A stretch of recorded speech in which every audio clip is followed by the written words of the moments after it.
अस्सलाम वालेकुम students, lecture number 9 chemical process principles 2। आज हम मज़ीद कुछ प्रॉब्लम्स सॉल्व करेंगे। आज के प्रॉब्लम्स हमारे ऑलरेडी जो हम लोग कॉन्सेप्ट्स डेवलप कर चुके हैं उन कॉन्सेप्ट्स के हवाले से रेलिवेंट हैं और उसके साथ साथ कुछ नई चीज़ें भी हम देखेंगे।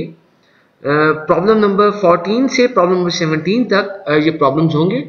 आपके ये डिटेल जो सोल्यूशन है ये ऑलरेडी मैं ocw.kfueit.edu.pk और LMS पर अपलोड कर चुका हूँ, तो मुझे उम्मीद है कि आप जो है ये जो नोट्स हैं, सोल्यूशन हैं, इनको डाउनलोड करके एक दफ़ा खुद से प्रैक्टिस कर लेंगे ताकि आपको पता हो कि ये किस तरीके से प्रॉब्लम सॉल्व करते हैं। जी, प्रॉब्लम नंबर 14 देखते हैं। A spherical storage tank of 3 meter in diameter is half filled with 12,500 kilograms of organic liquid at 7,000 kilopascals. If the total internal energy in tank is 5.3 into 10 raised to power 6 kilojoules, what is the specific enthalpy of the fluid in the tank? तो हमारे पास एक spherical storage tank है। इस tank का जो diameter है 3 metres है और बहुत इंपॉर्टेंट बात है कि ये हाफ फिल्ड है, यानी कि इसमें ये आधा भरा हुआ है और इसके अंदर जो ये भरा हुआ है 12,500 किलोग्राम कोई ऑर्गेनिक लिक्विड है। हमें जानना इंपॉर्टेंट नहीं है कि कौन सा उसके अंदर जो है ना वो लिक्विड है। इस लिक्विड का जो प्रेशर है हमारे पास 7,000 किलो पास्कल है।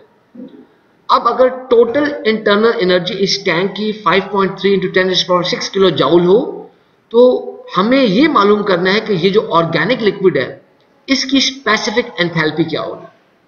तो शुरू करते हैं जी। हमारे पास जो गिवन डाटा है इस प्रॉब्लम का, एक स्टोरेज टैंक है, उसकी हमें शेप दी गई है स्फेरिकल। ये शेप बहुत इंपॉर्टेंट है क्योंकि हमारे पास हमने कुछ वॉल्यूम कैलकुलेट करना है, तो हम इसकी गिवन शेप से ही वॉल्यूम कैलकुलेट करेंगे। तो ये स्फेरिकल है और इसके साथ साथ हमारे पास जो टैंक का वॉल्यूम है हाफ फिल्ड है, यानी कि आधा ये भरा हुआ है और आधा खाली है। टैंक का डायमीटर 3 मीटर्स है, तो अगर आप रेडियस कैलकुलेट करना चाहें तो आप निकाल सकते हैं कि diameter divided by 2 will be equals to radius. जो ऑर्गेनिक लिक्विड है उसका जो मैस है 12,500 किलोग्राम्स है। जो हमारे पास प्रेशर है इस ऑर्गेनिक लिक्विड का वो P जो है वो हमारे पास 7,000 किलो पास्कल्स है। Total internal energy U 5.3 into 10⁻6 kilo joules. Specific enthalpy H hat हमने जो है उसको कैलकुलेट करना है। तो ऑलरेडी हमें मालूम है कि H specific enthalpy is equal to specific internal energy plus V into specific volume. ये ऑलरेडी इक्वेशन हमें पता है, इक्वेशन नंबर 1। इस इक्वेशन को देखें तो हमें पता लगता है कि जो आपको पता है कि जो टोटल इंटरनल एनर्जी U होती है ये प्रोडक्ट होती है mass into specific internal energy की।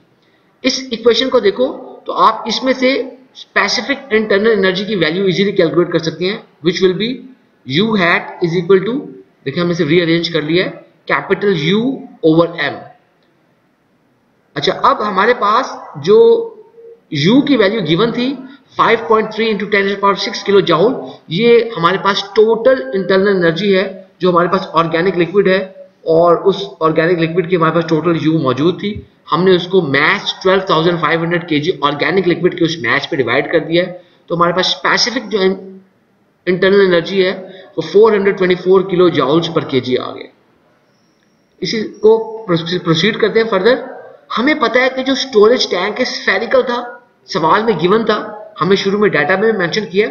और जो स्फेरिकल स्टोरेज टैंक होता है या कोई भी चीज स्फेरिकल हो, आपने उस स्फेरिकल चीज का वॉल्यूम कैलकुलेट करना हो तो उसको वॉल्यूम कैलकुलेट करने के लिए, जैसे अगर आपने कमरा है कोई आपके पास वॉल्यूम है तो length into width into height, rectangular से कोई शेप है, आप उसका इस तरीके से वॉल्यूम कैलकुलेट करते हैं। तो इसी तरह स्फेरिकल जो चीज होगी उसका वॉल्यूम कैलकुलेट करने के लिए आप 4/3 पाई r क्यूब आप वॉल्यूम उसका कैलकुलेट कर सकते हैं। यानी कि अगर आपके पास रेडियस मौजूद हो तो 4/3 पाई r क्यूब की मदद से आप उस स्फेरिकल चीज का रेडियस मालूम कर सकते हैं, सॉरी वॉल्यूम मालूम कर सकते हैं। तो जो टोटल वॉल्यूम होगा वो होगा 4/3 पाई आर क्यूब। अब जो डायमीटर था स्टोरेज टैंक का वो 3 मीटर्स था, हमें गिवन है, तो रेडियस क्या हो जाएगा 3/2 इज इक्वल टू 1.5 मीटर।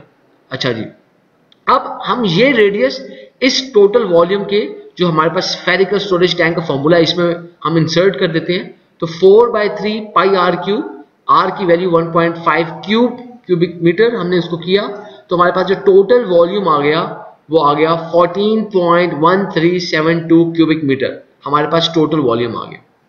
अब क्योंकि ये जो स्टोरेज टैंक है हाफ फिल्ड है, हाफ एम्प्टी है, तो हमारा जो ये टोटल वॉल्यूम है ये बेसिकली टोटल वॉल्यूम आपका स्टोरेज टैंक का है। हमने उसके फॉर्मूले से स्टोरेज टैंक का वॉल्यूम लिया, लेकिन ये हाफ फिल्ड है, इसका मतलब है कि आप इसको 2 पे अगर डिवाइड कर देंगे तो वो आपके पास एक्चुअल वॉल्यूम आ जाएगा। तो लिहाजा हमारे पास जो एक्चुअल वॉल्यूम होगा वो 0.5 इंटू वी है, और this will be equal to 0.5 into 14.1372 cubic metres. और actual volume occupied by the liquid, इसको भी हम टोटल वी से ही लिख रहे हैं क्योंकि हमारे एम्प्टी वॉल्यूम हमारे लिए इंपॉर्टेंट नहीं है। So it will be 7.0686 cubic metre. अच्छा जी, अब हमें पता है कि जो स्पेसिफिक वॉल्यूम वी हैट, और इसको जब आप टोटल वॉल्यूम के टर्म्स में आप एक्सप्रेस करते हैं तो आप देखते हैं total volume V is equal to m into V hat. इस फॉर्मूले से हम वी हैट की वैल्यू निकाल सकते हैं, which will be V hat is equal to V over m। तो जब आप इसकी वैल्यू निकाल रहे हैं तो आपके पास कैपिटल V जो टोटल वॉल्यूम है 7.0686 cubic metre divided by the mass 12,500 kilograms, तो आपके पास स्पेसिफिक जो वॉल्यूम है 0.000566 क्यूबिक मीटर पर केजी आपके पास वॉल्यूम आ गया। अब आपके पास जब ये स्पेसिफिक वॉल्यूम आ गया है, आपके पास प्रेशर भी मौजूद है, आपके पास स्पेसिफिक इंटरनल एनर्जी भी मौजूद है। इन सारी चीज़ों को अगर आप इक्वेशन नंबर 1 में डाल दें तो मैं याद करा देता हूँ, इक्वेशन नंबर 1 हमारी ये थी H is equal to U plus P V. तो हम इस इक्वेशन में डाल देते हैं, तो हमारे पास इक्वेशन है H is equal to U plus P V. तो U ऑलरेडी हम कैलकुलेट कर चुके हैं 424 किलो जाउल्स पर केजी, और P आपका 7000 किलो पास्कल्स, जो स्पेसिफिक वॉल्यूम V है 0.000566 क्यूबिक मीटर पर केजी। हमें पता है कि 1 किलो पास्कल जो होता है वो 10⁻³ पास्कल के बराबर होता है। ये किलो पास्कल इस किलो पास्कल के से कट गया, और 1 pascal is equal to 1 newton over metre square, ये पास्कल इस पास्कल से कट गया। और जो 1 न्यूटन होता है, या इसको यूं कहना चाहिए कि 1 newton into metre is equal to joule, तो ये न्यूटन आपका इस न्यूटन से कट गया। 1 मीटर ये है और 1 मीटर स्क्वायर ये है, तो ये मीटर क्यूब हो गया, ये आपके इस मीटर क्यूब से कट गया। उसके बाद हमें पता है कि 10⁻³ joule is equal to 1 kilo joule, तो 10⁻³ इस 10⁻³ से कट गया, ये जाउल इस जाउल से कट गया, बाकी आपके पास किलो जाउल पर केजी बच गए। तो आप इनको न्यूमेरिकल चीज़ों को आप कंप्यूट कर लेते हैं तो आपका जो रिजल्ट आ जाएगा स्पेसिफिक एंथैल्पी यानी कि 424 किलो जाउल्स पर केजी प्लस 3.962 किलो जाउल्स पर केजी। तो हमारे पास जो रिजल्ट आ गया specific enthalpy will be equal to 427.962 kilo joule पर KG. Hence, the specific enthalpy of the given organic liquid जो fluid हमारे पास मौजूद है in the storage tank which is spherical in shape and which is half filled is equal to 427.962 kilojoule per kg। इसी से मिलता जुलता एक और सवाल है, डिफरेंट है थोड़ा सा, इसको हम कॉन्सेप्ट यही है, इसको फर्दर देखते हैं। प्रॉब्लम नंबर 15 है, liquid water at 373 Kelvin and 101.3 kilopascal has an internal energy of 420 kilojoules per kg. On an arbitrary basis, the specific volume at these conditions is 1.04 into 10⁻³ cubic meters per kg. The water is brought to the vapor state at 473 Kelvin and 700 kilopascal. At this condition, its specific volume is 0.3 cubic meter per kg and its enthalpy is 2844 kilojoules per kg. Calculate the enthalpy of the liquid and the changes in internal energy and enthalpy accompanying the vaporization process. सवाल में हमारे पास एक liquid water है, उसका हमें temperature दिया हुआ है कि उस लिक्विड वाटर है, टेम्परेचर है उसका 373 केल्विन, उसका प्रेशर है हमारे पास 101.3 किलो पास्कल। इस लिक्विड वाटर के पास जो इंटरनल एनर्जी है due to this temperature and pressure, उसके पास जो इंटरनल एनर्जी है वो 420 किलो जॉल्स पर केजी है। आर्बिट्रेरी बेसिस कि हम उसको जो है हम इसको रफली कोई इसकी वैल्यू ले रहे हैं हम मौके पर, तो हम उसको ऑब्वियसली हम उसको इंटरनल एनर्जी की कोई हम उसको एग्जैक्टली इस तरह कैलकुलेट नहीं कर सकते, हम उसको जस्ट हम उसको ले रहे हैं, रफली से उसको वैल्यू ले रहे हैं। तो जो स्पेसिफिक वॉल्यूम है आपका इन कंडीशंस पर लिक्विड वाटर का, ये इस लिक्विड वाटर का जो स्पेसिफिक वॉल्यूम होगा इन कंडीशंस पर, यानी कि 373 केल्विन 101.3 किलो पास्कल प्रेशर, उसका specific volume 1.04 into 10⁻³ cubic metre पर केजी। अच्छा, अब आप क्या करते हैं कि अब आप इस पानी का लिक्विड वाटर का टेम्परेचर इंक्रीज कर रहे हैं और इस लिक्विड वाटर को वेपर स्टेट में लेके आ रहे हैं। तो अब आपका जो वेपर है, जो ये वाटर है तो बुनियादी तौर पर वाटर ही, लेकिन वो लिक्विड से वेपर स्टेट में आ गया है और उसका जो टेम्परेचर है वो 473 केल्विन है और उसका जो प्रेशर है वो 700 किलो पास्कल। यानी कि अब आप ये कह सकते हैं कि जब वेपर स्टेट में आया है तो उसका टेम्परेचर 473 केल्विन पे आ गया और प्रेशर उसका 101.3 किलो पास्कल से 700 किलो पास्कल तक पहुंच गया। अब इस कंडीशन पर जो स्पेसिफिक वॉल्यूम है इस वाटर वेपर का, यानी कि पहले लिक्विड वाटर था, अब आपके पास इस वाटर वेपर का जो स्पेसिफिक वॉल्यूम है 0.3 क्यूबिक मीटर पर केजी है और उसकी जो एंथैल्पी है वो 2844 किलो जॉल पर केजी है। हमने जो है मालूम ये करना है कि लिक्विड जो वाटर था इन गिवन कंडीशन को यूज करके जो लिक्विड वाटर था उसकी क्या एंथैल्पी है, और हमने मालूम करना है कि जब ये लिक्विड वाटर आपके पास वेपर वाटर में कन्वर्ट हुआ है तो उस वक्त इंटरनल एनर्जी और एंथैल्पी में क्या चेंजेस आई हैं जो कि वेपराइजेशन प्रोसेस के नतीजे में हमारे पास आ सकती है। डाटा हम इसको सेपरेट करके लिखेंगे ताकि क्लियरली हमें स्टेट्स का पता हो, हमें हर सब्सटेंस की उसकी स्टेट के हवाले से, क्योंकि आप देख सकते हैं कि टेम्परेचर जैसे बढ़ता है तो आपके पास जो है एंथैल्पी की वैल्यू भी चेंज हो जाती है, because the enthalpy depends on the molecular motion, बहुत ज़्यादा उस पर डिपेंड कर रही है। और जैसे जैसे टेम्परेचर बढ़ता है सिस्टम का तो वहाँ पे जो मॉलिक्यूल्स हैं, एटम्स हैं, वो बहुत ज़्यादा एक्टिव हो जाते हैं और उनकी एक्टिवेशन एनर्जी भी बढ़ जाती है। इन सारी वजूहात की वजह से हमारे पास जो है एंथैल्पी वगैरह की जो वैल्यूज़ हैं वो ज़्यादा हो जाती है। तो हम लिख रहे हैं अलग से कि जो वाटर लिक्विड फॉर्म में हमारे पास मौजूद था उसका टेम्परेचर 373 केल्विन है, उसका जो प्रेशर है वो 101.3 किलो पास्कल है, उसकी जो स्पेसिफिक इंटरनल एनर्जी है वो 420 किलो जॉल पर केजी है और उसका जो स्पेसिफिक वॉल्यूम है 1.04 इंटू 10⁻³ क्यूबिक मीटर पर केजी है। जो वाटर आपका अब वेपर फॉर्म में है, उस वेपर फॉर्म में जो वाटर है उसका टेम्परेचर हमारे पास 473 केल्विन है, यानी कि जब आपने इस लिक्विड वाटर को जो है हीटअप किया है तो वेपर आपके पास आ गया, तो उसका टेम्परेचर 473 केल्विन है, प्रेशर उसका 700 किलो पास्कल है, उसका जो स्पेसिफिक वॉल्यूम है इस वेपर का 0.3 क्यूबिक मीटर पर केजी है और स्पेसिफिक जो एंथैल्पी है 2844 किलो जॉल पर केजी है। हमने मालूम ये करना है, तीन चीजें मालूम करनी है। पहली, स्पेसिफिक एंथैल्पी मालूम करनी है लिक्विड वाटर की। दूसरी, हमने मालूम करनी है डेल्टा यू कि आपके पास जब ये लिक्विड से वेपर बना है उस वक्त इसके अंदर क्या जो है स्पेसिफिक इंटरनल एनर्जी चेंज आई है और स्पेसिफिक एंथैल्पी चेंजेस क्या आई हैं, ये हमें मालूम करना है। तो हम देखते हैं, सबसे पहले हम वाटर जो है आपके पास लिक्विड फॉर्म में जो वाटर है उसके लिए हम हल कर लेते हैं। हमें पता है कि H is equal to U plus PV, तो आपके पास जो H है वो क्या हो जाएगा, हमने U की जो वैल्यू है हमारे पास ऑलरेडी हमें स्पेसिफिक एंथैल्पी की हमें वैल्यू पता है फॉर वाटर एंड लिक्विड। ये गौर करना है कि आपने गलत वैल्यू नहीं यूज कर लेनी, आपने जो है इसके पास यहाँ पे हमारा वाटर लिक्विड 420 की वैल्यू गिवन है वही यूज करेंगे, 420 किलो जॉल पर केजी। और जो PV का जो प्रोडक्ट है वो P 101.3 kilo pascal, V 1.04 × 10⁻³ cubic metre पर केजी। और हमें पता है कि kilo pascal will be equal to 10⁻³ pascals, kilo pascal से कट गया, और 1 pascal is equal to 1 newton over metre square, pascal से कट गया। और हमें पता है कि जो न्यूटन इंटू मीटर होता है आपके पास वो जॉउल के बराबर होता है, तो न्यूटन से कट गया।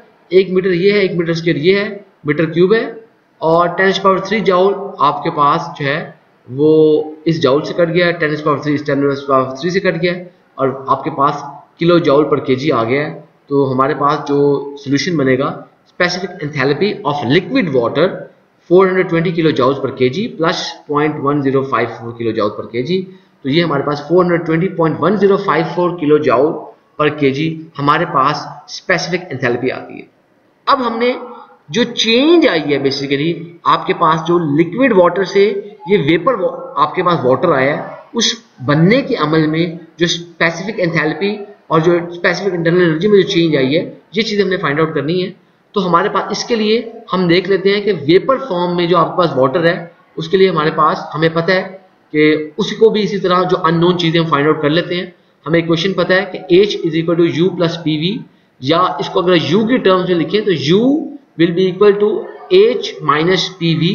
तो आपको अब H की जो वैल्यू है वो हमारे पास ऑलरेडी गिवन थी, वेपर केस में हमारे पास H की वैल्यू 2844 गिवन थी, तो हमने इस वैल्यू को यूज़ किया 2844 kilo joule per KG minus P 7000 kilo pascal, और आपके पास जो स्पेसिफिक वॉल्यूम है 0.3 क्यूबिक मीटर पर केजी, तो आपको 1 kilo pascal is equal to 10⁻³ pascal, 1 kPa से कट गया।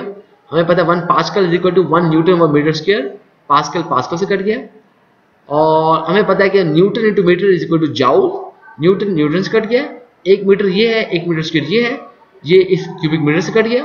10⁻³ joule is equal to 1 kilo joule, ये 10⁻³ इस 10⁻³ से कट गया, ये जाउल इस जाउल से कट गया, तो आपके पास किलो जॉल पर केजी बच गए हैं। तो आपने अब इनको कंप्यूट किया है, जो वैल्यूज गिवन है, तो specific internal energy U hat will be 2634 kilo joule per KG. अब जो डेल्टा यू होती है, change in specific internal energy होती है आपके पास, उसको हम कह सकते हैं final internal energy minus initial internal energy, यानी कि जो आपके पास internal energy in the form of vapour, जो वाटर वेपर थी, और जो इंटरनल एनर्जी आपके पास लिक्विड वाटर के लिए थी, उनका डिफरेंस है।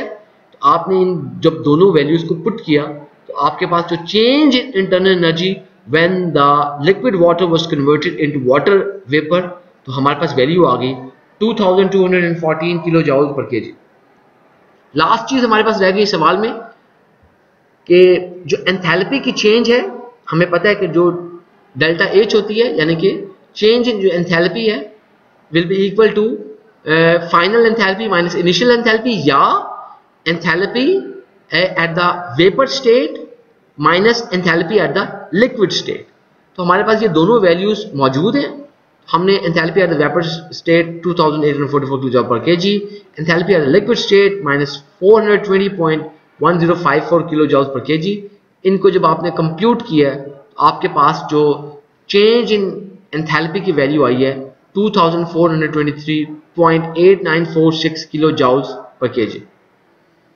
इस सवाल से हमें यह पता लगा कि जो आपका लिक्विड वाटर है उसकी जो एंथैल्पी है it is 420.1054 kilo joule per KG, और जो चेंज इन इंटरनल एनर्जी और एंथैल्पी है जब आपके पास वेपराइजेशन हो रही है लिक्विड वाटर से, आपके पास जो है कोई वेपर वाटर बन रहा है, तो उसकी जो वैल्यूज है वो 2214 kilo joule per KG and 2423.895 kilo joule per KG.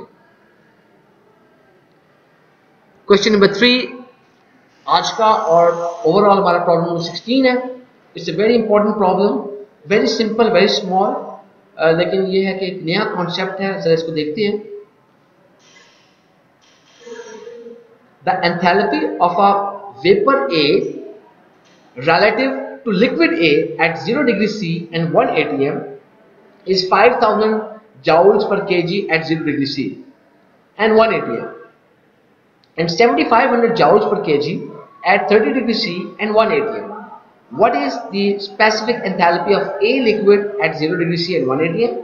What is the approximate value of specific enthalpy for A vapor at 0 degree C and 5 atm? What is change in enthalpy for the following process: A vapor 30 degree C to 1 atm to A vapor 0 degree C to 1 atm। सवाल थोड़ा सा समझने में मुश्किल है, करने में आसान है। हमारे पास एक वेपर ए है, हमें नहीं पता वो कौन सा सब्सटेंस है, जस्ट हम ये जानते हैं कोई आपके पास सब्सटेंस ए है, उसका हमारे पास वेपर है। तो ये जो आपके पास हमारे पास जो वेपर ए है, इसकी जो एंथैल्पी है, इस वेपर ए की एंथैल्पी हमारे पास 5000 जाउल्स पर केजी है। और ये एंथैल्पी की जो वैल्यूज है, क्योंकि एंथैल्पी की जो वैल्यूज है वो टेम्परेचर प्रेशर डिपेंडेंट है, तो ये इसके लिए हमारे पास जो गिवन कंडीशंस दी हुई हैं at 0 degree C and 1 atm हमारे पास एंथैल्पी ऑफ वेपर ए है। लेकिन ये जो वेपर ए की एंथैल्पी है ये बेसिकली रिलेटिव है। ये जो हमें दी गई है, this value is relative to liquid A. ये वेपर ए की जो वैल्यू है ये रिलेटिव है लिक्विड ए के साथ, और लिक्विड ए का जो टेम्परेचर है वो 0 डिग्री सी और प्रेशर उसका 1 atm। अच्छा, इसी तरह हमारे पास जो यही जो आपके पास लिक्विड ए है जिसका हमारे पास टेम्परेचर 0 डिग्री सी और 1 atm है, और इस लिक्विड ए के अगेंस्ट आपकी जो वेपर ए है उसकी एंथैल्पी 5000 जाउल्स पर केजी थी 0 डिग्री सी और 1 atm पर, और इसी वेपर ए की जो एंथैल्पी है at 30 degree C and 1 atm is equal to 7500 joules per kg। हमने जो A पार्ट मालूम करना है कि what is specific enthalpy of A liquid, what is the specific enthalpy of A liquid at 0 degree C and 1 atm, what is the approximate value of specific enthalpy for A vapor at 0 degree C and 5 atm, और हमने मालूम करना है कि जो आपके पास जब इस वेपर को देखिए 30 डिग्री सी से 0 डिग्री सी लेके जा रहे हैं, इसका मतलब है you are cooling the vapour. तो जब आप इस वेपर को कूल कर रहे हैं तो आपके पास जो ए वेपर से स्टेट उसकी वही वेपर ही है, लेकिन अब आपका उसका जो टेम्परेचर है 30 से 0 डिग्री सी कूलिंग हो रही है और प्रेशर उसका कांस्टेंट है। हमने इस प्रोसेस के लिए जो change in enthalpy delta H hat हमने वो फाइंड आउट करना है। हमें इस सवाल के अंदर मुख्तलिफ किस्म की वैल्यूज जो दी गई हैं, हम इन वैल्यूज को डाटा के अंदर एक टेबल की शक्ल में प्लॉट कर लेते हैं, टेबल की शक्ल में इसको लिख लेते हैं।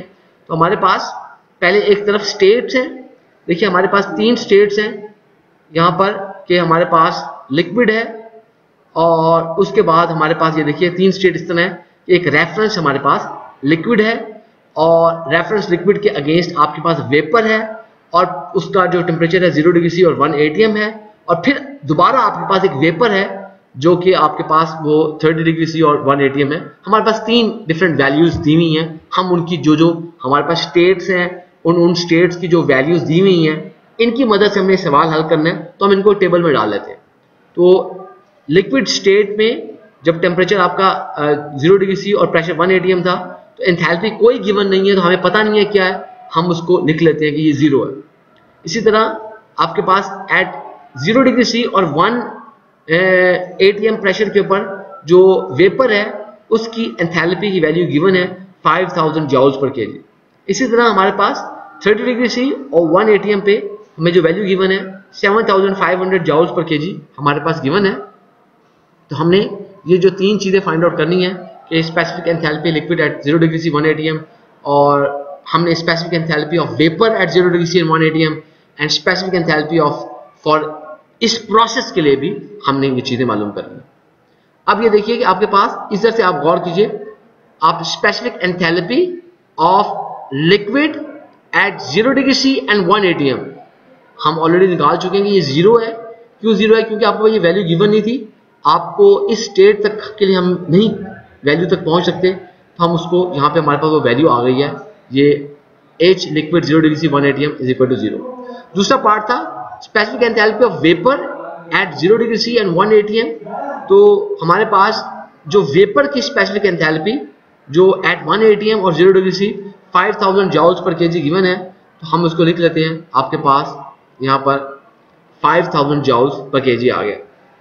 इसी तरह हमारे पास जो डेल्टा एच है वेपर का, जो डेल्टा एच फॉर ए हमारे पास वेपर एट 0 डिग्री सी और 1 atm पर वो 7500 जाउल्स पर केजी है। तो तो हमारे पास यहाँ पर जो है हमने उसको अभी लेकिन उसको कंप्यूट करना है, क्योंकि हमारे पास अब हमने इस स्टेट से हमने इस स्टेट में जाना है, क्योंकि आपके पास ये देखिए कि जो है टेम्परेचर चेंज हो रहा है और इन कंडीशन पे टेम्परेचर और प्रेशर चेंज नहीं हो रहा था, लेकिन अब यहाँ पर टेम्परेचर और आपके पास जो प्रेशर है वो चेंज हो रहा है, इसलिए एंथैल्पी की वैल्यू पे कुछ चेंज आ रही होगी, उसको कैलकुलेट करना पड़ेगा। उसको हम कैलकुलेट करते हैं, देखते हैं। हम लिख लेते हैं कि हमारे पास जो हमें स्पेसिफिक एंथैल्पी चेंज यानी कि change in specific enthalpy for a, हमारे पास स्टेट लिख लिया उसकी, यानी कि वेपर है 30 डिग्री सी से 180 हम कूल कर रहे हैं टू ए ही रहेगा, vapour at 0 degree C to 180 M. इस चीज को मैं लिख लेता हूं कि ये स्टेट 1 है, इस चीज को मैंने लिख लिया कि ये स्टेट 2 है, क्योंकि आप स्टेट 1 से स्टेट 2 की तरफ जा रहे हैं, तो आपकी जो स्टेट 1 की स्पेसिफिक एंथैल्पी होगी वो H1 हैट होगी और स्टेट 2 की जो एंथैल्पी होगी वो H2 हैट होगी। अच्छा, अब आपको पता है जो change in enthalpy delta H hat होती है is equal to H2 hat minus H1 hat, और H2 इज इक्वल टू हमें ऑलरेडी पता है कि इस स्टेज पर जब आपका वेपर 0 है और 1 ATM है, आपको देखिए वेपर 0 है और 1 ATM है, जो स्पेसिफिक एंथैल्पी H की वैल्यू है 5000 है, तो आपने उसको लिख लिया 5000 यहाँ पे लिख लिया। इसी तरह जो हमारे पास H1 है, H1 हमारे पास वेपर एट 30 डिग्री सी और 1 ATM, और हमारे पास जो H है vapour at 30 degree C and 1 ATM, इसकी जो H हैट की वैल्यू है 7500 किलो जाउल्स पर केजी है। इसको हम जब पुट करते हैं तो 5000 minus 7500 will be equal to delta H hat is equal to minus 2500 kilo joules पर केजी। तो ये हमारे पास चेंज इन स्पेसिफिक एंथैल्पी, हमने ये जो वैल्यूज हैं हमने इनको निकाल लिया।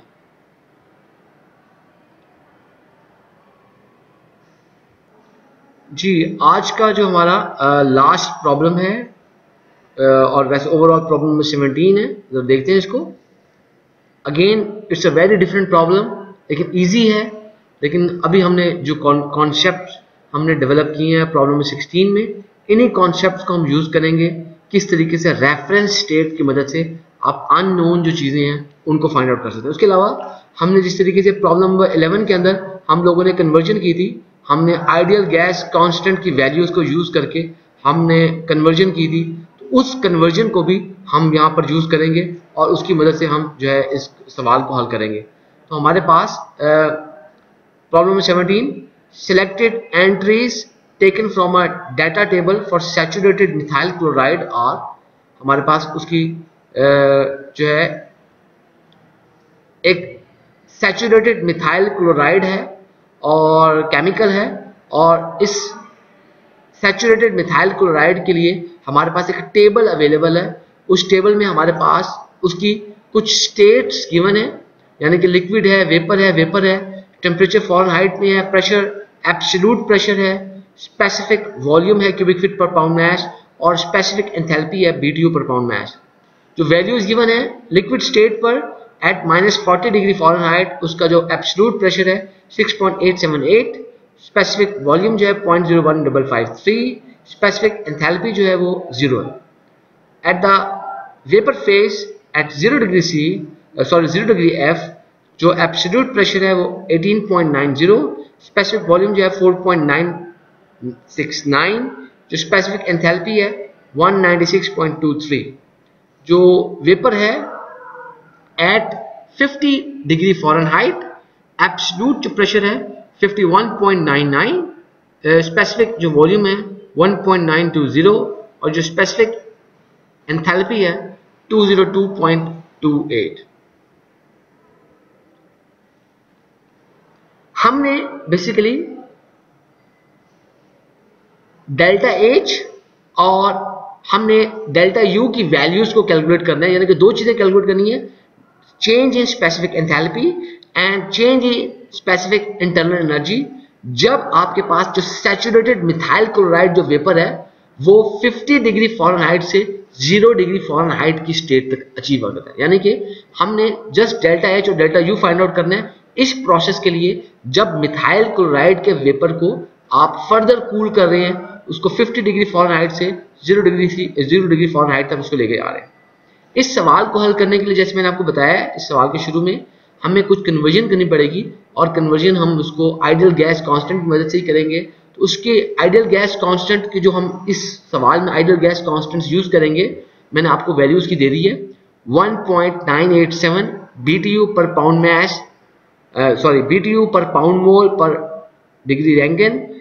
जो सेकंड है वो 10.73 क्यूबिक फीट इंटू PSIA पर पाउंड मोल पर डिग्री R, और इसको खाली रैंकिन भी बोलते हैं, डिग्री R भी बोलते हैं।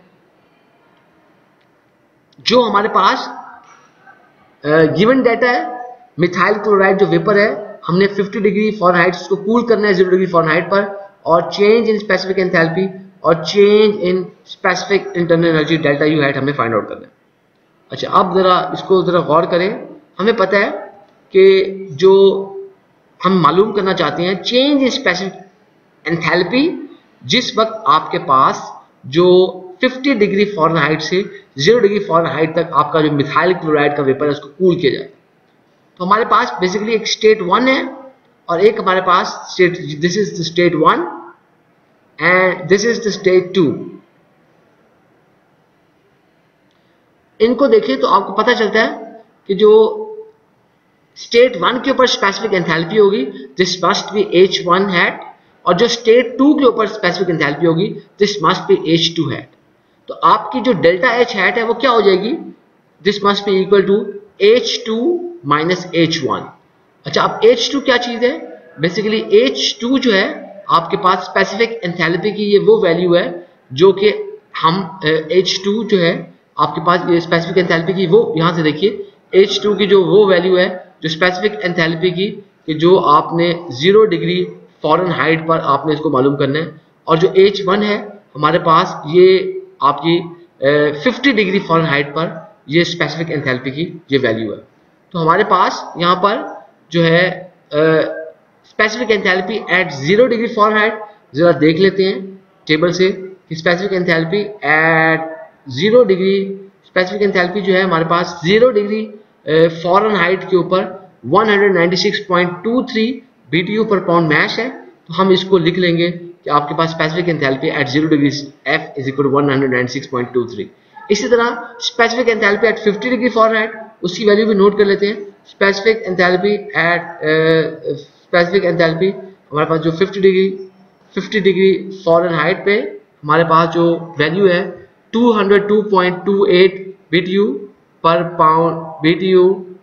पाउंड मैश, और इसको जब हम इसमें लिखते हैं तो हमारे पास आ जाएगा जो आपने चेंज इन स्पेसिफिक एंथैल्पी थी यानी कि H2 हैट माइनस H1 उसको 196.23 BTU पर पाउंड मैश माइनस 202.28 BTU पर pound mass is equal to minus 6.05 BTU पर पाउंड मैश। हमने इसको कंप्यूट कर दिया। इसी तरह हम अब कैलकुलेट करेंगे specific internal change in specific internal energy या डेल्टा यू हैट। उसको हल करने के लिए हम क्या करेंगे, हमें पता है कि जो डेल्टा H है वो बराबर होगा डेल्टा U प्लस आपको कह सकते हैं कि चेंज इन जो प्रेशर वॉल्यूम है, मैं इसके साथ यहाँ पे भी डेल्टा लगा दिया है कि कोई जो प्रेशर, क्योंकि आपके पास हम इसको कूल कर रहे हैं इसको 50 डिग्री फ़ारेनहाइट से 0 डिग्री फ़ारेनहाइट तक हमने मिथाइल क्लोराइड के वेपर को लेके आना है। तो इस प्रोसेस के दौरान में जो चेंज इन इस पीवी के प्रोडक्ट में जो चेंज आएगा उसको रिप्रेजेंट करने के लिए हमने थोड़ा सा इस फॉर्मूले को मॉडिफाई कर लिया था। पहले हम इसको लिखते होते थे तो हम इसको लिखते थे कि भाई H is equal to U plus PV, H is equal to U plus PV हम लिखते होते थे। लेकिन अब क्योंकि हमने इसको सबको हमने in terms of delta H change की तरह टर्म में लिख लिया है, तो हम इसको लिख रहे हैं delta H is equal to delta U plus delta PV, या आप इसको ऐसे भी लिख सकते हैं कि delta U is equal to delta H minus delta PV। अच्छा, अब डेल्टा U जो है वो इक्वल हो जाएगा डेल्टा H माइनस, अब ये डेल्टा PV क्या हो सकता है, यानी कि P final minus V final minus P initial मतलब V इनिशियल, और इस टर्म को सारी इस टर्म को मैंने 1 का नाम दे दिया, और जो आपकी इक्वेशन बन जाएगी वो ये बन जाएगी delta U hat is equal to minus 6.05 BTU पर पाउंड मैश -1 और इस पूरी इक्वेशन को मैंने इक्वेशन नंबर ए का नाम दे दिया। अब ये जो टर्म है, ये वाली जो टर्म है जिसको मैं 1 का नाम दिया, इसके यूनिट्स को कैलकुलेट करने के लिए कि आप BTU पर पाउंड मास के यूनिट्स में कैलकुलेट कर लें, तो हम इस तरीके से कुछ करेंगे कि हमारे पास जो आइडियल गैस कांस्टेंट गिवन है वो R = 10.73 cubic feet into PSIA पर पाउंड मोल पर R and R = 1.987 per BTU per pound mole per R। तो क्योंकि ये दोनों आइडियल गैस कांस्टेंट हैं, their units are different but principally ये दोनों सेम है, तो आप लिख सकते हैं कि 10.73 क्यूबिक फीट इंटू PSIA पर pound mole into degree R = 1.987 BTU पर पाउंड मोल इंटू R। अब यहाँ पर आपकी मर्जी है कि आप इनमें से एक चीज को डिवाइड कर लें दूसरी चीज पर, या आप इसको इसी तरह जो है जो चीजें, क्योंकि ये इक्वेट की हुई है इक्वेशन, और जो इक्वेशन एक दूसरे के बराबर आ रही होती हैं आप उनको आपस में काट सकते हैं, या आप इसको काट किस तरह आगे चलाएं जैसे आपको बेहतर लगे। तो आपके पास ये पाउंड मोल R से कट गया, बाकी बच गया 10.73 cubic feet into PSIA = 1.987 BTU। अच्छा जी, अब जो है हम इस 1 वाली टर्म के अंदर हम पहले इस हिस्से को कैलकुलेट कर रहे हैं, P फाइनल V फाइनल, फिर हम P इनिशियल V इनिशियल को कैलकुलेट करेंगे। तो जो P फाइनल V फाइनल आपके पास है, तो हमें पता है कि वो जो P है वो 18.90 PSIA, जो V फाइनल है हमें पता है कि वो 4.969 क्यूबिक फीट पर पाउंड मास है। ये आप देखिए कैसे आया हमारे पास, ये हमारे पास जो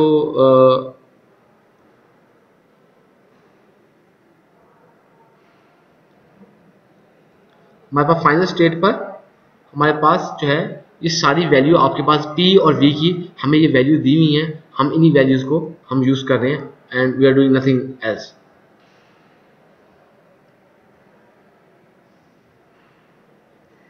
अच्छा जी, तो जो फाइनल प्रेशर था PSIA का, यानी कि जो फाइनल स्टेट था, फाइनल को याद करने के लिए आपको फाइनल स्टेट याद करनी पड़ेगी, और जो आपकी फाइनल स्टेट थी बेसिकली वो आपके पास यहाँ पर जो है हम उसको कह सकते हैं कि आपके पास यानी कि जो 0 डिग्री F वाली फाइनल स्टेट थी, तो 0 डिग्री F के ऊपर आपके पास 18.90 और 4.969 है। तो आप इसको लिख सकते हैं, यहाँ पर आपने इसको जब आपने किया तो 18.90 PSIA और V final 4.969 cubic feet into pound mass, और हमें पता है कि अब आपको कि ये दोनों चीज़ें एक दूसरे के बराबर होती हैं, तो क्योंकि आप PSIA और क्यूबिक फीट को काटना चाहते हैं तो उसको नीचे लिख लीजिए 10.73 क्यूबिक फीट इंटू PSIA और 1.987 BTU।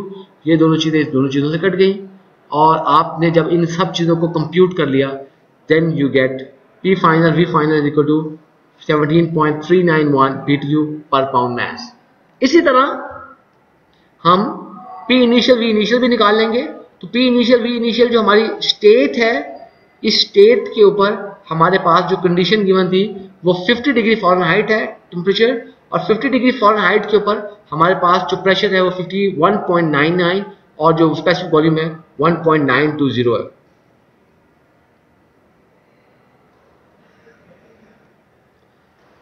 तो P initial V initial 51.99 PSIA और आपके पास 1.920 क्यूबिक फीट पर पाउंड मास। तो हमें पता है कि इसका कन्वर्जन जो 10.73 क्यूबिक फीट इंटू PSIA और 1.97 BTU क्यूबिक फीट से कट गया, PSI से कट गया, आपके पास जो है BTU पर पाउंड मास बच गया। इनको आपने कंप्यूट कर लिया तो P initial V initial = 18.485 BTU पर पाउंड मास। अब इन वैल्यूज को इक्वेशन नंबर 1 में अब जो है जब आपने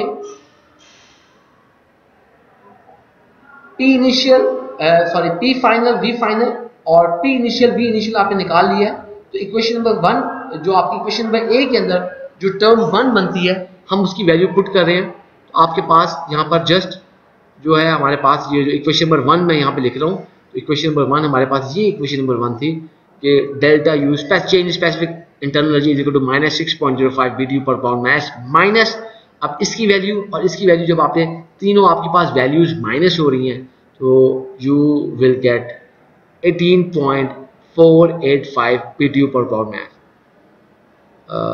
सॉरी आपके पास ये जो जब आपने तीनों चीज़ों को कंप्यूट कर लिया, चेंज इन इंटरनल एनर्जी जो है वो -4.956 BTU पर पाउंड मास आएगा। इसलिए हमें मालूम कर लिया कि जो चेंज इन एंथैल्पी और चेंज इन इंटरनल एनर्जी जब आपके पास सैचुरेटेड मिथाइल क्लोराइड के जो वेपर्स हैं वो 50 डिग्री फ़ारेनहाइट से 0 डिग्री फ़ारेनहाइट तक कूल होती है, तो दीज वैल्यूज आर -60.5 BTU पर pound mass and -4.956 BTU per pound mass. So this was our lecture number 9. This lecture is available on ocw.kfueit.edu.pk. This lecture is also available on your LMS. Please watch this video. Please go through these detailed solutions. If you have any questions, you can always contact me via my email, or you can just simply WhatsApp me. The most important thing in these problems is that you must practice them.